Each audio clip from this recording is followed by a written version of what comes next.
Welcome to Syntax. Welcome to a brand new episode of the Front End Happy Hour podcast. Welcome to this week's JS Party. Live from Shipshape Studios, this is Whiskey, Web, and Whatnot, with your hosts, Robbie the Wagner and me, Charles William Carpenter III. That's right, Charles. We drink whiskey and talk about web development. I mean, it's all in the name. It's not that deep. This is Whiskey, Web, and Whatnot. Do not adjust your set. What's up, everybody? Welcome to your favorite podcast, Today.fm. That's right. With your hosts. Nice. Who cares about tomorrow? Is it even? I may not even live till tomorrow, so nothing is promised. It's always a real possibility. But yes, the joke was because we have one of the hosts of Tomorrow FM. I guess that's not the official show name, but that is the thing that everyone sees. I think we're like concerned. We're like, do we just refer to it as Tomorrow? I think we're dropping the whole name. So just some backstory. This wasn't a podcast that me and Adam started together. If you guys don't know Adam, when he gets into something, he'll spend 1 or 2 months in like a frenzy going deeper into it than anyone ever has. So when he was like, oh, I'm going to like do stuff online, he of course had someone design like a full set of designs and graphics and music for a theoretical podcast that he might do one day. And then a year later, he was like, hey, I have all this stuff. Like, do you just want to make a podcast together? Yeah. Yeah. So I was like, okay. Let's make Easy. our conversations public. So, yeah, I mean, you've been on before, but let's say today is the first episode for a listener and folks are live streaming right now. Why don't you give a little intro as to who you are and what you do? Yeah, my name is Dax. Don't really know what I am anymore. I guess I'm traditionally a software engineer, but the type of work I do has gotten weirder and weirder over the last couple of years. Primarily work on a framework called SST. It's open source, do a lot of open source work, but then do just a bunch of weird content stuff for the software engineering community in general. Yeah. You're like a professional Twitter poster. I guess you schedule a lot of stuff because it just happens. I never schedule. I never use that feature. You just think about it and do this. I'm quite surprised. It seems like you're a planner. No. If you look at my tweeting patterns, you'll see that I'll tweet like 5 things within like 3 minutes of each other. And it's usually because I'm just sitting there for an hour like reading stuff, and then I'll just be like putting stuff, posting stuff off of whatever thoughts I have. All right. Well, my perception was interesting. That's good. That's interesting. I didn't know that was a perception. Good to know. From me, but I'm stupid. So today, though, let's, speaking of stupid, this is the only thing I know anything about, so let me just shine for a moment. Today, we'll be having the Glenmorangie, A Tale of Tokyo. It's a Highland single malt Scotch. It is not age stated, but is 92 proof, which is higher for a Scotch. I like that. That was part of it. And then it's been aged in bourbon, sherry, and Mizunara oak casks, which is a particular kind of oak. We had like a bourbon or something finished in those kind of casks, didn't we, Robbie? So we've had Mizunara once or twice. We have had Amberana as well. Yeah, well, it's all confusing. It's all wood. Yeah, well, so bourbon is traditionally an American oak, and so this is just a different kind of oak that they used. A lot of Scotch normally is aged in used bourbon barrels also, so American oak tends to get associated with a lot of different Scotches. So with this one, they're using a couple of different things for finishes, and then a different oak altogether from Japan, ergo the Tokyo thing. But for those watching in the streaming, I actually selected this I picked it for you, Dax, for a couple of different reasons. One, and I mean this in the nicest way, you're a little bit of a bitch when it comes to whiskey. Yeah. So I wanted something with like a smoother finish to it. And I saw this design, like this box, and it reminded me of those silk outfits. Yeah. 100%. I was just like, this seems like something he could get down with. So, nice. Yeah, I don't know. There you go. No, it's perfect. The box is really cool. I'm going to keep it. It looks nice. Yeah, and we were chatting beforehand, but we have these double-walled fancy glasses from Norland. Check them out if you want some. We've always had these, but now everyone has them as they come on the show. Yes. So if you are lucky enough to be a guest, you get this and whiskey. So it's a double wall to prevent like my hand temperature from affecting the... Yeah, so because it really inside makes a difference. Inside, it's a traditional Glencairn shape, which is that sort of tulipy thing, which is supposed to give you the aromas while capturing some of the alcohol, so it's not like so burny and harsh in your nose. And then double wall so that you're touching it. You can hold it normal without having that whole, like, I'm warming up the whiskey, and so it does stay room temperature. I don't know, science or something. Yeah. And last time I was here, I proactively put ice in it, and that was like a big no-no. So this time, it was a big no-no. You guys were nice about it. You were like, well, you can if you want to, but I wouldn't. I always think this is that try it as it intended out of the bottle, and then have it the way you want it. Right? Like, and that way you almost get two tastes. So you try it like that way. Scotches in general will recommend tasting them with like a few drops of water and then ice if you like. They'll say that like introduces oxygen a little faster and all of that. It's just that they have a lower proof. And for me, I want to kind of stay around 90 proof at least. But So I'm very curious if my dishwasher fucked up, or what scents you guys are smelling, because I'm getting a lot of like wet dog and bananas.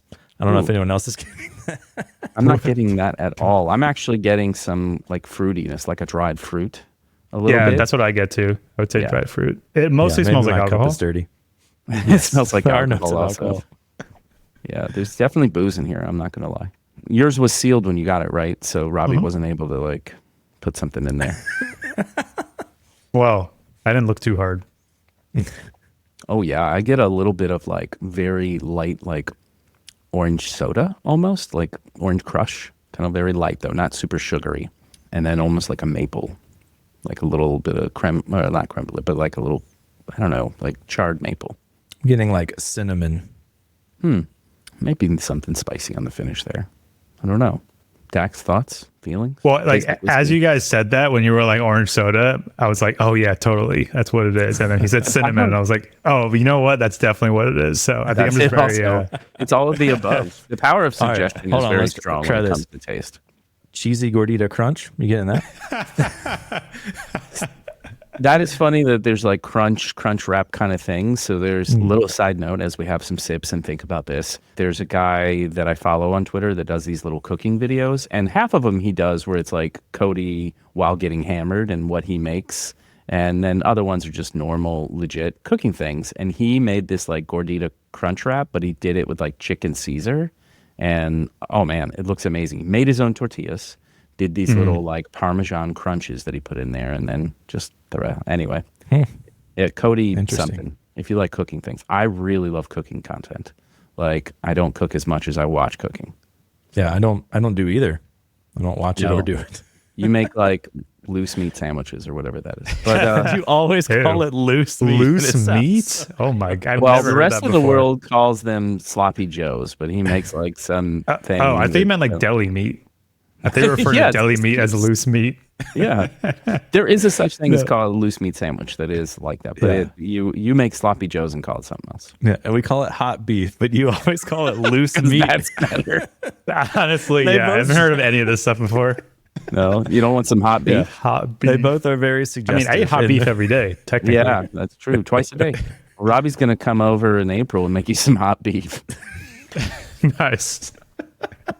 I'm gonna have to get that cleared first. Yeah, we could share it with everyone. And share his Robbie's hot hot beef beef. with everyone. Oh, God. Especially Ken Wheeler. He needs a little hot beef to chill out. Okay, anyway, let's talk about this. Let's bring it back, kids. So we taste things in a citrusy thing, some spice. I don't know. Any other unique thoughts there? I mean, it tastes better than Scotch usually does. Yeah, a Highland Scotch like this is typically smoother and doesn't really possess those like mossy or smoky qualities to Okay, so they do it right. it. There you go. They make whiskey without the E. Well, Robbie, would you like to rate it? Sure. Our highly technical scale is 0 to 8 tentacles. 0 being the worst, throw it away. 4 being middle of the road, and 8 being the best thing you've ever had, clear the shelves, never drinking anything else. And I will say it is not an 8. It's not bad though. Like I said, for scotches, it's pretty good. I've had like maybe 2 or 3 scotches that I've actually really liked. So this one is not one of those, but I don't dislike it. So I'm going to say 4. Middle of the road. Okay, interesting. Dax, do you have feelings? This is just so hard because I just don't drink a lot. So what am I supposed to say? You know? Whatever you want, as if you've ever been told what to say. Are you kidding? It's good. Like I wouldn't mind having more of it. So Say what it is now. I would suggest put your ice in there. Have a little bit of it later. And then if it changes, let us know. So the rating is between 1 through 8, or you just do 1, 4, or 8? 1 0 through to 8, 8. everything. Anywhere. Oh, You can do. okay. Yeah, I would you give can it a do 5. halves I would say if you want. it's pretty good. Yeah, What did you give it? a 5. He said Oh, 5. 5. Okay. Yeah. Well, interesting from the both of you. Okay, so I've had a few Glenmorangies. I have definitely had other Highland Scotches. Macallan is one, probably the more popular ones and commonly available. This is better than a just normal Glenmorangie. I think it's actually pretty weak in the lower proof of side of things, and probably just less strong flavors. Oh, I also thought deli meat. I just like realized these. we can share things people We say. can do this? This is cool. Oh, there is a whole thing. Yeah, we're obviously not professionals at this. Well, that's great to hear. All right, I'm going to bring that up. Anyway, I actually think it's better than a 5, though. I think if this particular one, I think a casual Scotch drinker would find like pretty delicious to have. I wouldn't mind having it with maybe a cube or two of ice myself, because I think chilled, that citrus flavor would really come out and become a bit more refreshing. I think it was like $100 a bottle, so not cheap, but not crazy. Kind of fun to have around. I don't know. I feel like it's a 6. Yeah, I'd reach for it again, especially just to offer someone something a little different but easy to drink. Booyah. We have some super not hot at all hot takes. Wait a minute. I want to acknowledge this whole Lafroig is legit. Like, John, I respect your opinion. You should, whatever whiskey you like is the best one for you. But I have tried to go that path a couple of times, and it is just a peat bomb that punches me in the face very hard. All right, hot takes. You put this in, but I'll ask, Rails or Laravel? I haven't used either, so that's not true. I have used both, but only to get it working for SST. I'm sure there's great parts of Rails, but it's just not for me. Like, the level of abstraction there is really crazy, and I'm sure once you like understand all of it, it feels pretty normal, but the dimension that they optimize for, I'm not super into. What I've liked about Laravel is I use their docs all the time just to understand, here's like the wide range of things that application needs. Here's ways you can implement it. I use it as like a research thing. I've been there a bunch of times just to research just other ideas on how to do certain things. So I probably have a little bit more affinity for Laravel. I just could never get on the Ruby train. Well, who let you drive their Lambo, too? Don't think I don't know this is a paid endorsement. Taylor did not let us drive his Lambo. That was not his Lambo. Yeah. Oh, was It's it? a different Lambo. No. Say you don't listen to their show. By Not saying all you of listen to them. their Do you show. think he listens to ours? Do you think he's listened to any since the last he know. was on to now? I would wager. I don't listen to any podcast, period. So Do you listen Yeah. to your own or no? no. Oh, okay. Yeah, Yeah, so I think Laravel, probably go with that. that's fair. I think that's an excellent point that you make there, though. Like, what is a true web application framework, or what do you need for a full-fledged web application? Rails and Laravel, I think, actually are good representations of this. So Yeah. maybe one has better docs, but I mean, I know what you're going to say here too, Robbie. Yeah, I New mean, you York don't or have to ask these. Miami? Okay, What'd you say? New York or Miami? Oh, this is really hard. It's not an easy answer. New York in the summer, to me, best place in the world, best place I've ever been. If you've spent a summer in New York, you'd like understand this. But it's kind of a double-edged sword, because in the summer, you're like, this is the peak. Like, this is so great. You're loving every day. And then it transitions into fall, which is also pretty nice. People love fall in New York. And then winter, which is such a stark contrast from summer. Like, everyone is just running from building to building, huddled up. Like, it's just a totally different environment, and it's really bad. So that fall from the summer to the winter is pretty brutal. And then you just spend 4 months inside, pretty depressed, getting a lot of work done. Yeah. Like, you get a lot of work done. You don't get a lot of work done in the summer, so you kind of break even there. Whereas Miami, I'm just happy all year round. It's actually the worst weather right now, because I measure it by whether or not I can go outside of my underwear. And Yeah. the past couple of weeks, I have not been able to. Is it So, like yeah. 60 degrees? Yeah, 50 it was even in the high 50s the other day. Oh, Brutal, Yeah. deadly So even. rough, especially in the mornings. Nobody looks good in that. You're not impressing anyone. Walk out in your underwear in that cold.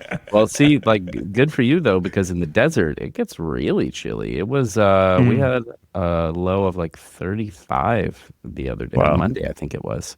We have about 2 weeks of real cold, and then of course it's 71 and it was 40 this morning, but anyway. Yeah, it's crazy how, because I spent my whole life in the Northeast, so obviously I understood winter, and I just spent the last 3 years not in the Northeast, and I'm totally incapable of handling even a little bit of cold already.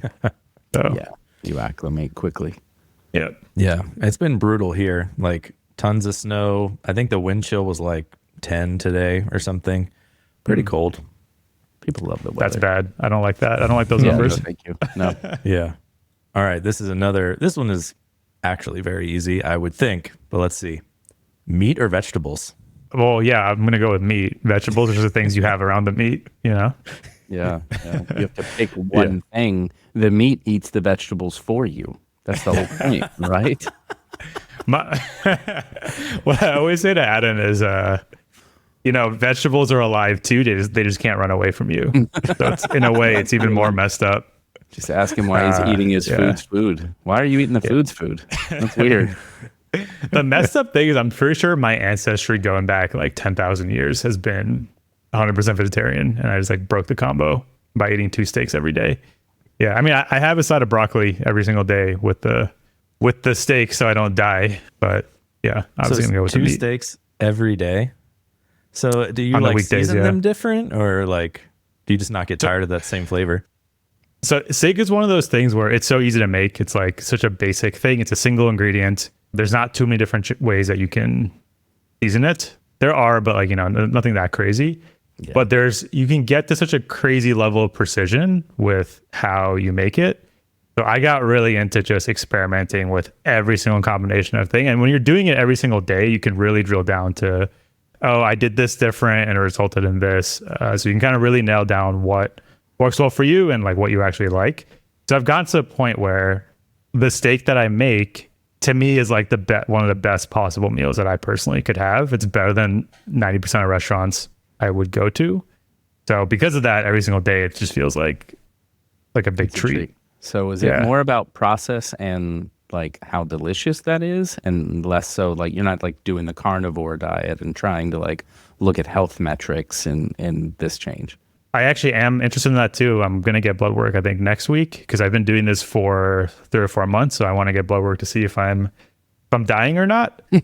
I feel great, but I don't think I'd feel any different yet, or feel bad if it's bad for me that quickly. But so it is part of that. I was curious. I pretty much have been doing keto for years and years and years. I'll do like a bunch of months on and a few months off, and I'll go back and forth.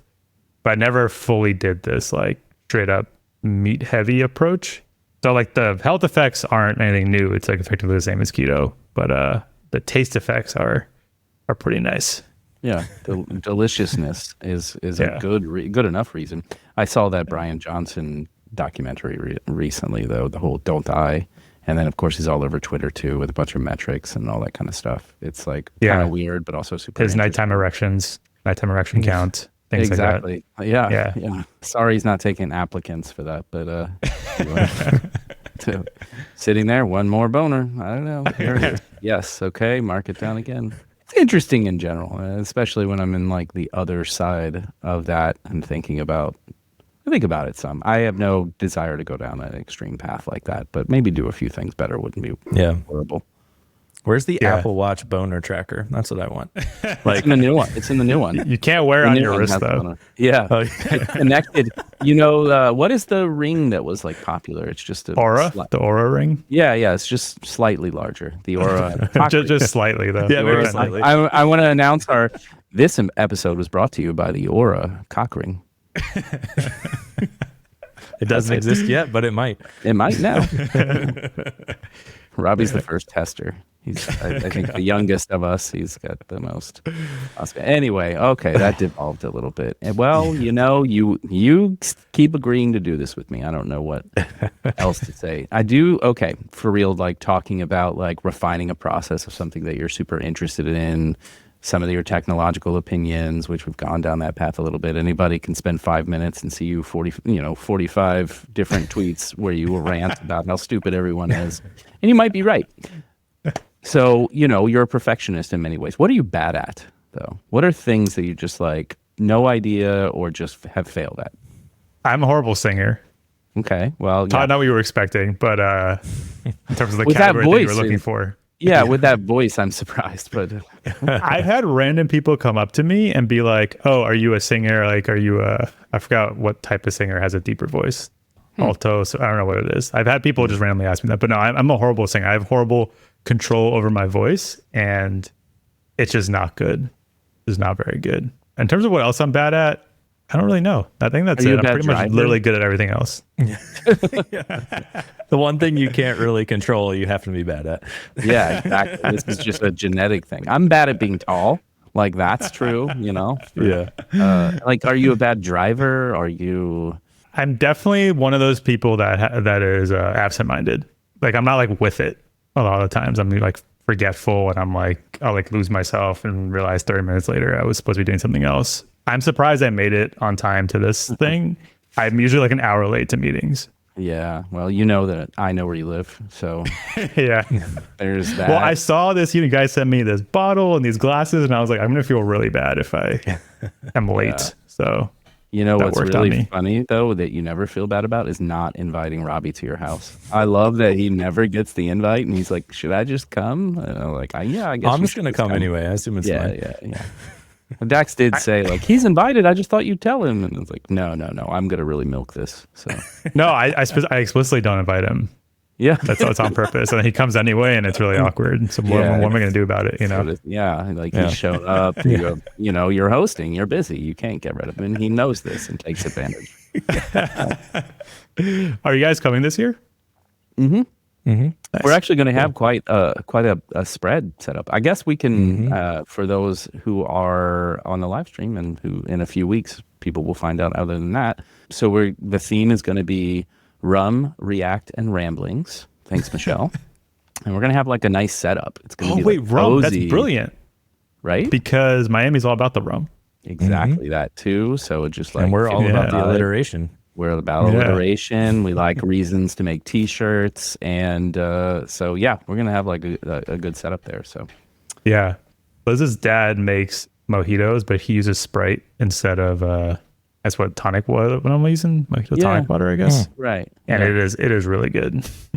It is very good. Yeah, I could fuck with it. I mean, there's lime in there anyway, so why not a lemon lime soda? Like that's okay. Yeah, I've also seen him drink a mixture of condensed milk and Sprite.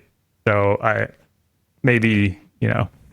Well, you put the lime in the coconut. Why not in like milk? I don't know. Right? You know that song, you put the lime in the coconut. Yeah. So maybe that also works like milk or something. I don't know. And he was having it for breakfast too. It was like a morning drink. I tried some of it and I was like, it tasted really good. It tasted really good. But having a whole thing of it is a lot. Right. Yeah, Kenzie Dodds said Sprite and eggnog, I think, right? Kind of similar. Somebody said that, and I was like, that nice sounds fellow. gross, but I should try it, I guess. I mean, I like Kent. He's a very nice guy. I'm not sure I'm going to take that kind of advice from him. So, what's the worst that could happen? And I'll dump a little booze in there. Yeah. Yeah. So, hey guys, this will be great. No, that's not even how his voice is, and that's rude, and I'm sorry. No. All right, go to the next question. Yeah, so you had I think it was today, a super giant tweet about conferences and all the things that are wrong with them. Just wanted to get you. Well, I found that to be a reaction tweet, by the way, of something else that you read, but we'll see if you want to say yes or no on that. Listen, I'm not up to date on every single tweet, but I wanted to get a little bit about your feelings there around like what's wrong with conferences, and is React Miami an exception? Yeah. So, I mean, the thing I was reacting to, I didn't look too deeply, but I had seen like a few posts from people being like, this conference is shutting down. Another one's, I've just heard vaguely of a bunch of conferences shutting down. I think Kent had a post yesterday. He highlighted something in some article. I don't know. I didn't read the thing, but it got me thinking. And we're actually talking about this as a team at SST a little bit about how we felt about this stuff. Yeah, I think what's been weird for me is I'm not someone that goes to a lot of conferences. At least historically, I have not gone to many, but more recently I have. And the sponsorship side was always so bizarre to me because I have a company that on paper should be sponsoring conferences. Like every dev tool company does this, and this is like a very traditional thing, but it just never made any sense to me at all. You know, these conferences, the floor for sponsoring is probably like $5K. Why would I pay $5K to be like a logo alongside a bunch of other logos for a conference of 500 people that are just randomly going to show up there? They're not like very specifically tied to anything that I'm doing. So the ROI on that just never made sense to me. And I'd always see companies just reflexively be like, we raised a round. That means now we, sponsor conferences. And it can kind of make sense if your challenge is we need to let people know that we exist and you sponsor literally every single conference for a year. Yeah. You're probably going to achieve that goal. But in terms of achieving it effectively or efficiently, it doesn't make any sense at all to me. So the sponsorship side is always something that I found weird. And then once I started going to them more in person, I realized like, wow, there's like ahead of time, you imagine yourself, I'm going to go to the talks. When you're there, the vibe is more, I really should go to the talks, but I don't want to because I just want to hang out with all the people that are here. Yeah, basically. Like if you literally look around, you can sense that energy. Like people aren't really paying attention. Most of the talks aren't very captivating. There's a few people that come on and really entertain and they do a great job and people are really focused, but it's the minority. So that just got me thinking like, what is this? Like really, we'd all just want to hang out together and we want to find a way to fund it so we don't necessarily have to pay to do that. I mean, a lot of people still pay personally, but a significant number of people have their company pay for it. Yeah. And they're not going to pay for you to go hang out in a city for a couple of days. It's a little bit easier it feels more appropriate and proper for everyone if you're like, this is a conference with like talks and education and training. And so it's like a weird fake situation. And I think it's developed a lot over the past couple of years when there's been just a lot of money from the dev tool side of companies, again, spending that money on sponsorships, exacerbating the fakeness of it. And now as that's receding, these conferences are like, hey, what the heck? Like we're not able to exist anymore. But it's because it like never really made sense in the first place. So if we want this to continue to exist, we need to like reimagine it or, just kind of really address this thing of it needs to be really, really good and like actually check all these boxes. And we can't pretend that everyone was going because, we really wanted to see the talks and the talks were so good and the companies really wanted their employees to see the talks. It just really wasn't that. This just in, Whisky.fund is now open for all your merch needs. That's right, Robbie. We're hearing reports of hats, sweaters, and t-shirts, as well as a link to join our Discord server. What's a Discord server? Just read the prompter, man. Hit subscribe, leave us a review on your favorite podcast app, and tell your friends about our broadcast. It really does help us reach more people and keeps the show growing. All right, back to your regularly scheduled programming.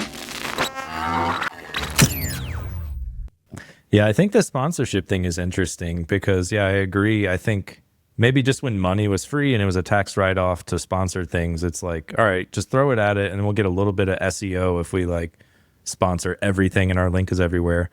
But it's like, I have this it's kind of analogous to like restaurants in my town because like Great Falls is a small town where I am, but like nearby is a big, like Reston is nearby and there's like tons of restaurants and stuff there. And so I guess everyone goes to those and not the ones here. And so like the rent for a restaurant here is like $15,000 a month. And I'm like, I see like a person in this restaurant all day. I don't know how you're paying that rent. Right. So I'm like, I guess maybe it's like if you're a chain or a local chain or whatever, it's just advertising. It's like you see the logo and like you think about it later. And maybe that's worth it. And maybe that's the same for conferences. I don't know. Yeah, it's the law of averages. Yeah. And that's totally fair for companies that are much later stage where your goal is branding. You want to be associated with things that are cool. It's a lot more abstract, a lot more tangible. Yeah, exactly. So it makes sense for them. I never got why the pre-product market fit companies that are really looking for users, that's their number one problem. Yeah. Why they would sponsor it and then fly out their team to go like kind of get the attention of 30 people that you grab in like a conference of 500 people total, right? Yeah. So I think there's a lot of like, whenever we make, and like I've made tons of mistakes like this in my career, it's embarrassing to look back on how stupid it is. So I just don't think we talk about how silly a lot of it was. But yeah, it just never really made a lot of sense. Yeah. It felt like conferences like 15 years ago were very focused, single track. You like knew you were going to, learn ABC things when I would Talks go to used conferences. to go deep, and now they Yeah. don't. Yeah. Right, And yep, I yep. knew I was going to walk away learning something new. And then part of me going there was to bring it back to my team and share that knowledge. And that was sort of like the exchange. I'm like, well, okay, we said, we have 6 people on your team. And if we do 6 different conferences, we're really like mind melding across these very specific subject matters.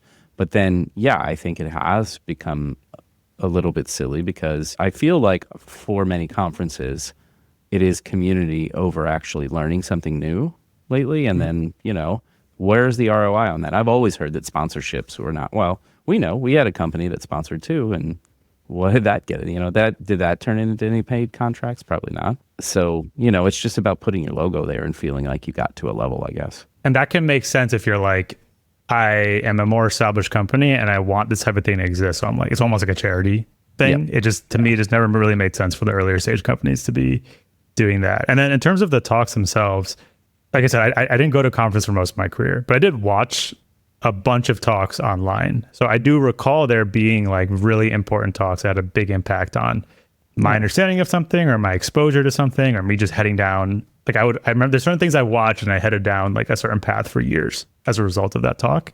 It's just not the majority. And especially now that this stuff is a lot more available online, there's just a lot more stuff available on the internet if you want to learn something outside of literally having to go to a conference. It's now competing with that. So the bar is even higher in a lot of ways. Yeah. I think that's interesting because it feels like there is like kind of a career path where folks, because you'll see some repeat names at this conference, this conference, this conference. I speak at, 5 to 10 conferences per year. So it's almost like a career path to go and do these talks on repeat.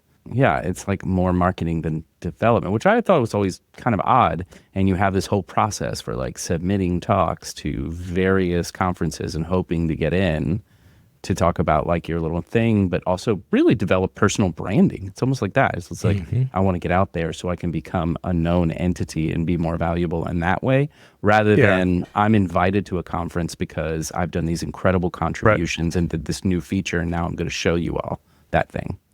Yeah. I really fight specialization like that. When you become a professional conference speaker, and I'm sure there's exceptions to this, but there's just a limitation with the depth that you can go into. And we see this even just at our company. Like we don't have someone that's a full-time, like a DevRel. Yeah. It's been so long I literally forgot the word. Full-time DevRel. But I think we're effective at the role of DevRel because all of us directly work on the thing. There's nobody that is like a professional DevRel that can do what we do because your responsibilities are limited. Like the company you're at like isolates you in a certain way. Yeah. And you can only kind of work in that zone. So I feel the same way with like getting too much into the specialization of speaking at conferences. Yeah, the best talks I've seen, the ones that I can remember, are people that gave a talk as a side effect of their work. Yeah, absolutely. Those are the most effective ones. And the ones where I think I would reference offhand when I used to go to EmberConf on a regular basis. And like there was some real themes in talks every year for that for a while. You had like these keynotes that were releasing features in the core library, but then you also had folks who were doing add-ons that were just super cool. Like, I don't know, offhand, like Ed Faulkner doing structured programming, concurrency. That was what it was called. Concurrency was Mach-D. Yes. Ah, okay. It's funny you say Ember because one of the talks that I was referring to, the ones that had a big impact on me, was from EmberConf. I think it was a talk about, I don't know who it was. I don't really remember too many of the details, but he walked through building an app that would run on a spacecraft orbiting the moon, and how like for certain times of the day it would be on the other side where it can't send a signal back to Earth. Yeah. Orbit.js. Yeah. So yeah, and then Orbit was Yeah. a library associated with that. Yeah, I don't think he was the one giving the talk though. I did use Orbit a bunch after that talk, but that was like my aha moment for like local first, which I've been doing for years now. But that was like it had a huge impact on me. So talks can be super influential, but again, I didn't go to the conference. I just saw it online. Yeah, it was available online later, and you come across that for that like kind of use case. Yes. Yeah, we used Orbit with Swatch. I feel like there's not really anything that touches the breadth of stuff it will do with like the ease of developer experience that it has. Like syncing everything to, you can use like local storage or IndexedDB or like all kinds of stuff. And then like, you know, update your actual backend whenever you have service again and all of that. Yeah. So was Swatch like a JSON API server thing? it's a color picker thing. But yeah, the backend was JSON API. The backend is what I use SST. One of the things I've used SST for. And so like that's a long time ago, early days when it was called like serverless stack or whatever, you know, and the docs they had was like my introduction to like trying to do the right thing with that. And I was using the serverless framework and then started adding that in. And so Swatch actually uses that. But yeah, Swatch is like a menu bar color picker app. Oh, okay. Nice. Yeah. That's another thing. JSON API, really, really great concept that's just underused entirely. I just don't think people, I mean, I think the naming is not great because it sounds like a description as opposed to, it's literally like an actual thing.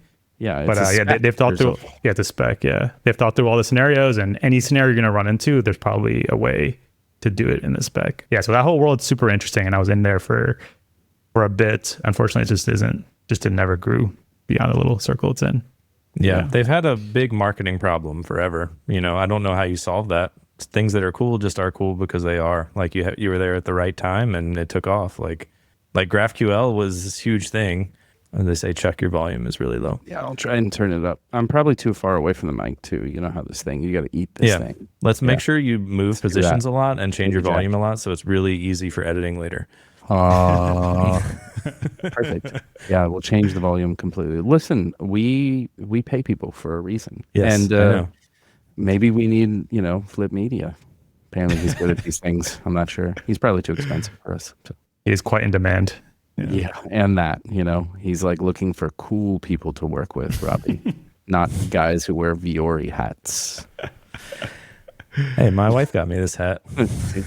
Adam's a big Viore. Adam's a big Viore person. Yeah. Oh yeah. It is nice. All his clothes. Yeah. It's cozy. There's not. It looks kind of pink and it's very not Robbie, so it just throws me off a little bit. Mm. Yeah. Well, I've been trying to be more presentable with my hats. Like I usually do the beanie, but I feel like that's a little sloppier. So I don't know what you're trying to say. I'm a little sloppier. I was on a crazy diet last week, so everything hits me a little harder this week. Anyway. Oh, okay. So where does React Miami fit in this paradigm of vacations? To be honest, I don't think it's really any different from what I'm describing. I think the one mitigating factor is, I think we were talking about yesterday, but why do conference organizers bother? Like, why do they bother doing all of this? What's the motivation? I think React Miami is a little bit unique in that there is its underlying motivation for it to exist, in that Michelle, myself, a bunch of other people that are involved, there's not a big intersection between tech and Miami, and we're all very motivated to kind of increase and grow that and do whatever we can to make that happen. So we want to just bring people here, whether that means talks, whether that means hanging out, like whatever there is, whether we can make that work. We're pretty motivated to make that happen. And the thing I think we've been able to do a little bit, and this is like, I mentioned this in my tweet a little bit, React Miami, finer tickets, right? If you're a sponsor, like I said, 500 people there, you're paying thousands of dollars, probably not worth it. But if the conference itself has crazy visibility online and you're actually leveraging that side of it, then you're starting to see a little bit more value in what you're paying for. So we try to do stuff there that is unique and might go viral and kind of is in everyone's feeds. And it's been effective. Michelle was telling me that she was in a call with Google to sponsor, and she was about to start explaining to them like, oh, like here's our reach on social, etc. And they just interrupted her being like, no, we know. We all have Twitter. Like we see you guys every year. So Yeah, we got it. Yeah. yeah. So like, I think at least we're able to sell the side of, I say we, Michelle's like doing 99% of it. I'm like not really involved besides just being there and doing one-off things here and there. But the conference is able to kind of punch a little bit above its weight beyond just what's literally happening there. So yeah, and we have some stuff planned this year as well. We're doing, I think it was announced, we're doing another episode of Terminal Feud at the end. The Terminal team will be there all week, and we have some stuff planned, some new things we're gonna launch. Adam did all the work Adam did 100% of the work for it, but we're all gonna launch it together. Thanks. And Prime just shows up Miami. because he's too fucking famous now. Yeah. He's just like, hey guys. That's a good impression. Yeah, I've practiced his a little more.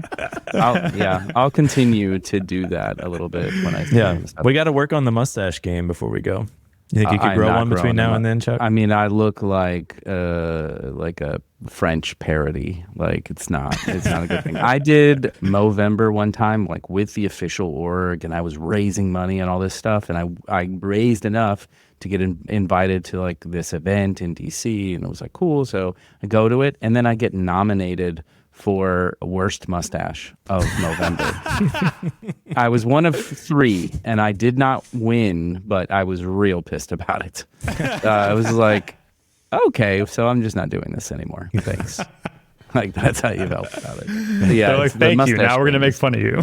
Yeah, exactly. They're like, thanks for this money, and prostate cancer sucks, but so does your face.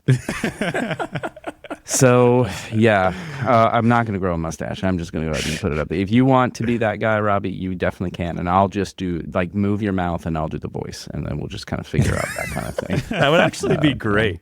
We It should would try be. that. I'm up for that. I mean, we're gonna have a I just need dedicated to lose space. like 50 pounds and work out some more between now and then. Stop eating food. Let's just say Taco Bell is off your diet for a little while. Well, Just I eat 2 might steaks a have- day. Yeah, 2 steaks. a Yeah. day. I could get behind that. I do want you to ask him this next question because maybe he can. I don't know.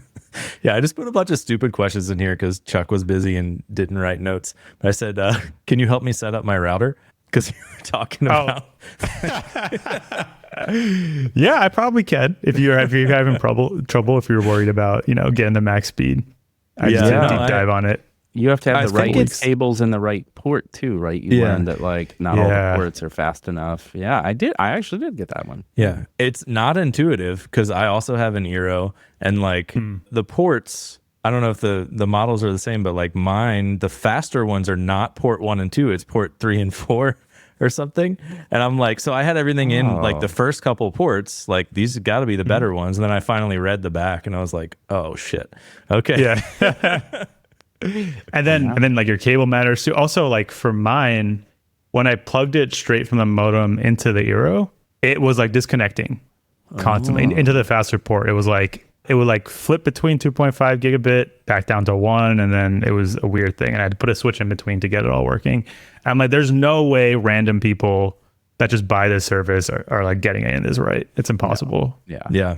Nobody reads instructions because they're like, "Ew, there's 4 ports. Just plug in." Like, well, I don't Yeah. need to read a thing that says one is different. Yeah, they had a software bug too, where mine was just slower. Because I got like I upgraded before I should. I got like the 7, the like fancy newest one. I'm on the 6. Yeah. It was not ready. It was just like it was slower than the 6 I had before, and I was like, that there's no way that it like I just swapped it out and it's slower because it's supposed to be faster. And they're like, have you tried, plugging directly in? Like, of course, I've like, that's not what I want it to be. Like, the Wi-Fi 7 is faster because it's faster Wi-Fi, guys. Like, Don't you need Cat 7 cables too? And you need to verify that they're Cat 7 too? no, That's this all have to be over Cat 5. They have to be Cat 6 plus. I think 6 will do up to like 6E 5 or whatever. gigs. I think something. I don't know. Yeah, 7 and 8, and I think there might be a 9 now. Like, those are all overkill for the next 50 years. I feel like. Well, when AI takes our jobs, maybe we can be hardware people because AI doesn't have hands. Like, I'm fine. Like, I'll be like a install it'll have guy. hands and I by then, don't worry. understand. Yeah, that's true. There are robots, and I don't know. They are our overlords. I'll be dead by then. It doesn't matter. Do you guys have plans if all of software goes away? What would you do? I was actually just talking to Adam about this today, about talking about what my next business is going to be. And it's not directly in software. I am really enamored with this idea of buying a company that does manufacturing here in America, because they're all owned by people that are retirement age. And if you know anything about successful small business, the kids are never able to take over. Like they always sell the business. So I want to identify one that's like the right fit.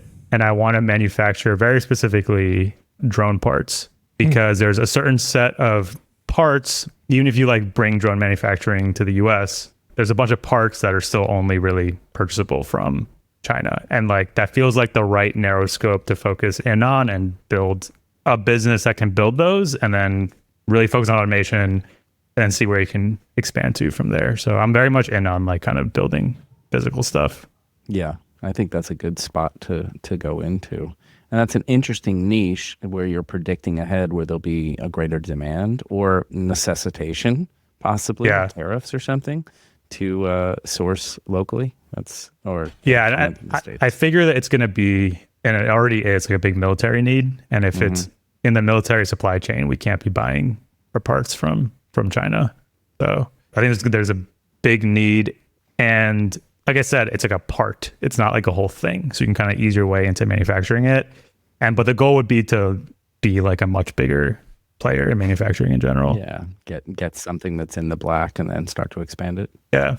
So that's what I'm doing next, in the next 10 years or so.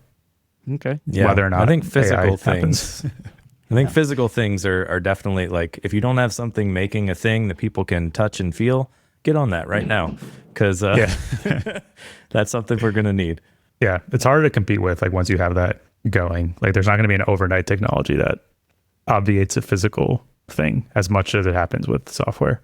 Yeah, I released an entire NPM library that I wrote none of the other day, so I'm worried about my career. Okay, interesting. Well, just I mean, you got to take full credit though, so there's and look like a genius until people. No one uses it. It was more of a proof of concept. Like it was a license checker thing for like PNPM will tell you if your licenses comply with like, or it just gives you a list of the info. So then I'm just like parsing that info to say like good or not. But I was like, hey, I don't want to think through like how to check all of this. Like ChatGPT, you know how to do it? And it's like, yeah, dog. I was like, all right, cool. We'll just publish that. There you go. But the part where you had to figure out how to publish it, you had to do. That's you had true. to add the secret to your environment variable. And that's something that we can't trust AI with. Yeah. No. Don't give AI your secrets at this point. Yeah. Here's my bank account. Can you handle my budget?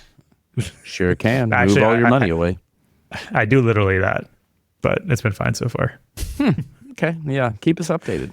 Yeah. What are the curious safeguards on that? There aren't any, just hoping that nothing bad happens. Yeah. Oh, Claude or ChatGPT? I'm mostly on Claude. I just started paying for the really crazy expensive ChatGPT one, the $200 a month one, just to see. I've already canceled it, but I wanted to see what the deal was and see if I can use it. How much better could it be?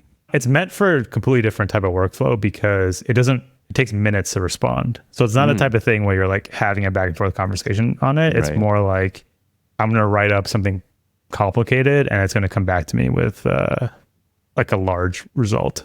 So I've been trying to use it to research videos that I do. I'm like, I want to make a video on this topic. Here are the points I want to hit. Here are the things that I'm curious about. Make like a video outline for me. And it does do it. I just can't tell if it's any better than just using the normal model. And the $20 one. Yeah. Yeah. And I ultimately don't, it's not good enough where I'm just like, oh, cool, I'm just going to use that. I read it and that gives me new ideas and I basically make my own. So it's helpful in the process, but it's not literally doing all the work for me, where if it did do that, I'd keep paying. But yeah. I think it's a long way from doing literally all the work on anything. It gets like 80% there on everything, which is like good enough for most things. But yeah, if it gets to 100% correct all of the time, we're in big trouble. We don't Yeah. want that. I think this it's called O1 Pro, whatever it's called. I think all it is doing is automating. If you're really good at prompting an LM and you're really good at using them, it kind of automates some of those strategies, right? So like it will prompt it with something, then auto prompt it with like, are you sure? And I'll make it introspect on specific things, which is why it takes minutes to reply. But it's like a hack to not have to be good at understanding how these things work. So it's like a meta thing. It's an LM for your LM in a lot of ways. I wish they would just make them less confident.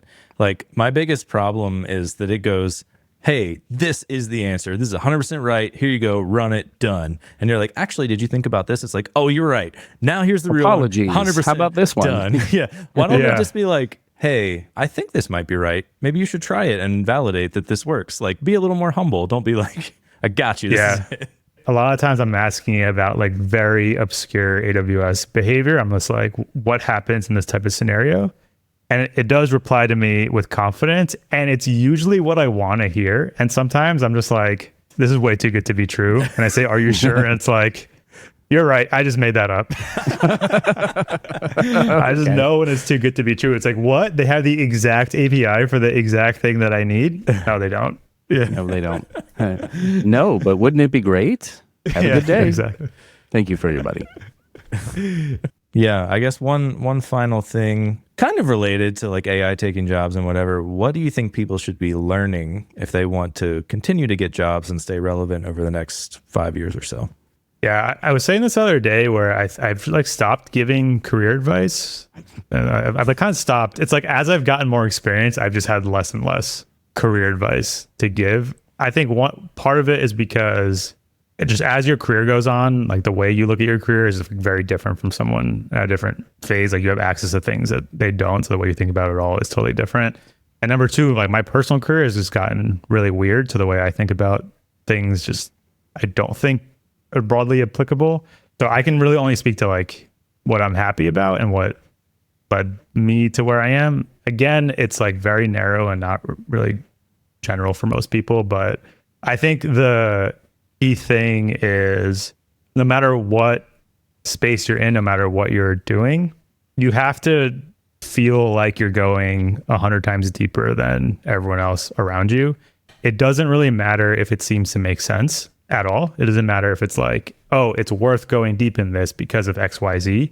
Mm-hmm. A lot of times, just the fact that you went deep is enough because so few people make it to that point. And the outcome of it is always good. It's never predictable, but it's always good. And we talk about this a lot at ST. Like if we take something to an extreme, every time we've done this, something great came out of it, but it was impossible to explain ahead of time why.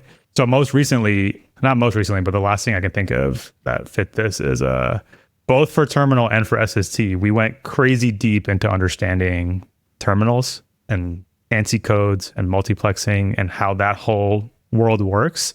Again, not something that makes a lot of sense. Like terminal technology is from like, what, probably 50 years old now. It's very old stuff, not obviously relevant, but it did lead to us launching a coffee shop in the terminal, which, you know, led to a lot of other really weird opportunities. It actually weirdly solved one of our biggest problems in the SST dev experience, which led to like a whole other set of things being solved. So yeah, just the fact that we went really deep on this and really understood this just unlocked a bunch of stuff. And I've just seen that over and over in my career. Cool. Find something and dive deep because you never know. I think it's like we just don't have predictable outcomes at this point, right? So just like find passion and dive deep. Yep. Sponsored by Amazon. One of the leadership principles, dive deep. Oh, is that true? Yeah, it is. He would know. He works there. Yeah. But yeah, we're about at time. Are there things you would like to plug or mention before we end? No. I think we're good. All right. Everyone you work with is like, come or on. a company. Yeah, you don't have a company, you don't have a podcast. I have a podcast, tomorrow.fm. I like I said, I sell coffee in the terminal at stageterminal.shop. And yeah, there you go. Yeah, cool. And if you have an error in that, just ping him directly, and then he'll tell you how to make it work. Yeah, actually, it's also open source, so actually just fix it for us. Just submit a PR. I did not do fix that. it. I just was like, I can't check out, and you're like, oh yeah, do this and this. Okay. That was all Adam. That was Adam's fault. He also works on most of it, so it's always going to be his fault.